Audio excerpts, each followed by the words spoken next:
To most people, 2008 was a financial disaster, but to Peugeot, it's been a huge financial success because this car sold a lot more than they ever imagined it would. Now, they've given it a midlife facelift in the form of some new bumpers, a fresh grille, some black trim to keep it looking fresh. However, on the inside, they haven't done so much to it, but still, this has always been one of the nicer small crossovers here on the inside. It just feels more upmarket than most of its rivals. I also like the way most of the controls are done through this screen, apart from, this is important now, apart from the climate control, so you can still easily operate that when you're driving along. The infotainment system itself, it's not that great actually.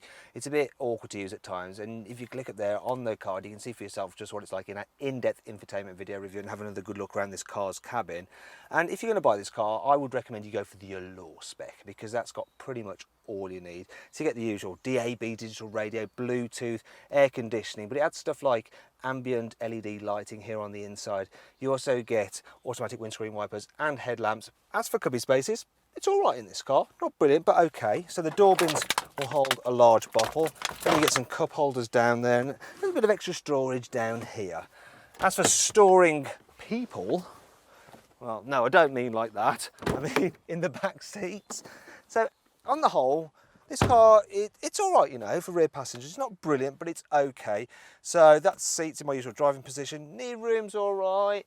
The headroom, well, that panoramic sunroof doesn't help, so I'm just okay, but taller people might struggle if you've got this panoramic sunroof on the car. Middle seat, it's not so good actually. You've got this hump in the floor, which does get in the way of the middle person's feet, and you do sit a bit higher, so yeah, the headroom's even more of an issue in here, and it's not the widest car either. So if you click up there on the top right hand corner of the screen on the card, you can actually see what it's like with 3 people in the back of this car. Also see how easy it is to fit a baby seat in the back of this 2008 and find out just how much stuff you can pack into this car's boot. And speaking of which, the boot itself, the capacity, it's about average for this class. It's not bad, but there are some things which are really helpful about the boot. Now the parcel shelf, yeah, it's quite light and easy to remove. Just put that over there. The boot shape, if you look, it's nice and square. The load height is pretty low. There's no low lip to lift stuff over, and you can slide things over here without worrying about scratching any paintwork. Also, what's handy is, look, you think I'm going to show you some underfloor storage, but actually, this car has a full-size spare wheel, which is pretty rare these days. And if you need to carry large items, of course, you can fold down the rear seats. And you do get a proper flat low bay. That's nice and practical. So then, what's the 2008 like to drive? One of the best things about the Peugeot 2008 is that it's a very relaxing car to travel in. Now, the only thing that detracts from that is that you do get quite a bit of wind whistle from round here, but other than that, yes, I could do lots of miles in this car.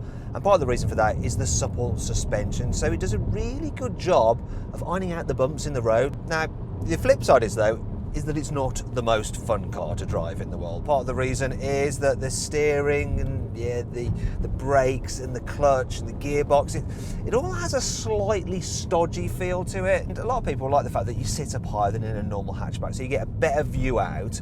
Though if I have one complaint, it's that the view out the back is a bit restricted because you've got this fat pillar. You can see for yourself by clicking just up there in the top right hand corner of the screen on the pop out card to watch our 360-degree video of this car.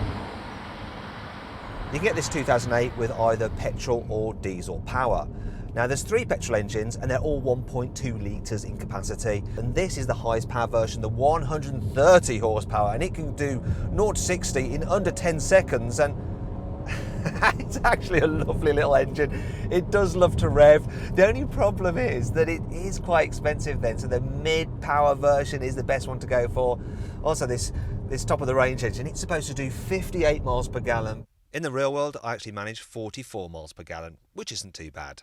Now, if you do lots of miles, you might want to go for one of the diesels. The only problem is you can only have a petrol automatic, so yeah, if you're a diesel auto fan, I apologise on Peugeot's behalf. Je suis désolé. There are some other annoying things about the 2008. The position of the instruments mean they can be obscured by the steering wheel depending on your ideal driving position. This is just the fakest of fake exhaust. I mean, what is the point? Annoyingly, there's no central armrest between the front 2 seats, so you end up doing this when you're driving along on a motorway. This has to be the weirdest handbrake lever ever made, and really, I have nothing more to say on the matter. The rear windows don't go down any further than this. Kids and dogs will hate that. On UK cars, the glove box is even too small to hold the car's manual. Yeah, nice design. Thankfully, this Peugeot makes up for all this with some cool features. The car can tell if you've had an accident and will automatically call the emergency services. You might not be able to get the car with proper all-wheel drive, but the clever electronic terrain response system can maximise grip on slippy surfaces. The blind for the panoramic sunroof is translucent, so it still lets a little bit of light in without you getting blinded. The soft light line claw tail lamps look pretty cool. Arr. This 1.2 litre petrol engine's turbocharger can spin at up to 4,000 revolutions a second for maximum performance.